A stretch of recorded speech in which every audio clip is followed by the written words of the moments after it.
રસોડિયા જેવો બની જાય છે. ગોકર્ણ મહારાજ છે તપસ્વી હતા, હાથમાં જળ લઈ અને જ્યાં છાંટ્યું ને તે ધુંધુકારીને છે વાંચા ફૂટી છે. ધુંધુકારીને પ્રશ્ન કર્યો, ગોકર્ણ મહારાજે, તું કોણ છે? બોલે, હું તમારો ભાઈ છું. બોલે, તારી પાછળ તારા મૃત્યુના સમાચાર મને મળ્યા, મેં તો ઘણા શ્રાદ્ધ કર્યા છે.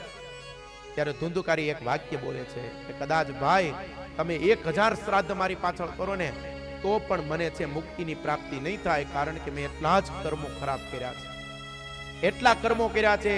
મને મનુષ્ય અવતાર મળ્યો, મનુષ્ય અવતારને મેં સાર્થક જ નથી કર્યો.